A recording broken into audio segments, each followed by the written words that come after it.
Our first guest today is a man who lost his voice, but he will do nothing to not make sure he's here. JP, James Price, former government special advisor. Good afternoon to you, my friend. Thank you for having me back, sir. So you had what I had, and I told you about this. It's terrible, this voice thing. You lost your voice, the voice that launched 1,000 arguments. What happened? Well, I suppose that because Trump is back in the White House, I can call it, I can blame it on the China virus again, which I know he was in trouble for saying. Why would you call it that? It's all because it comes from China. Yeah. But I fear it was probably something COVID-esque. Not that I took one of the tests, because we've beaten that virus, we've moved past it. It's basically just a very bad man flu. But I was, I'm afraid, laid out for a bit too long. But I'm back here to put the world to rights with you, sir. Good man. Let's start with Southport, and I'll put to you, JP, because I wanted to get you on yesterday because there were so many people and so much involvement, and I want to hear from as many people as possible today. Why didn't our Prime Minister give out a little bit of information back in July when Nigel Farage, who was on this show yesterday, stood up in the House of Commons, was smacked down by the Speaker? He wasn't allowed to ask a question that he'd done online, saying, I believe that there's some terrorist links to this. He was shut down, right? Which to me says a lot about the duress under which Sir Lindsay Hoyle was put. Why wouldn't Starmer have said something that would have quelled the nonsense that took place? Because I believe he used that for his own political ends, the riots. I genuinely do now, because I don't know if you heard this. Back in July, Angela Rayner said of Nigel Farage, don't stir up fake news online, you dreadful man. But she'd have known as well because she was the Deputy Prime Minister. None of this stuff stacks up, does it? It all seems really quite fishy.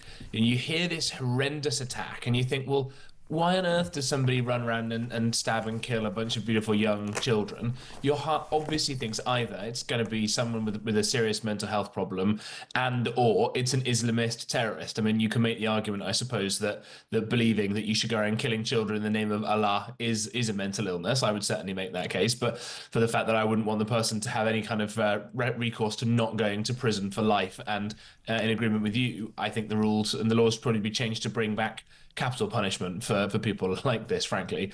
Not that it would perhaps deter this kind of evil we've got. I think that was going to require things like a lot of deportations and a lot more cracking down on various other things we can talk about in a minute.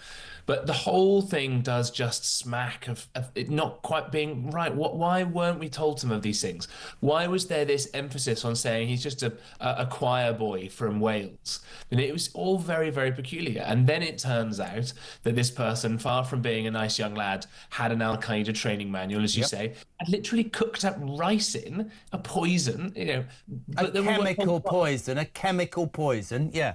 And we weren't told what was done with it afterwards. We weren't told why it was left behind, why none of it sort of stacked up. And then, of course, you saw all those riotings going on. And look, I don't think that it was right that people... Nobody can condone what happened. I'm completely with you. But people got dragged in and accused, and this prejudicing his case and all this that turned out to be complete tripe. The Prime Minister knew, the Deputy Prime Minister knows. You've got to, if you've got a brain cell, JP, you've got to go, why did they hide it? It has to be for political ends, and it's come back and bitten him on the backside.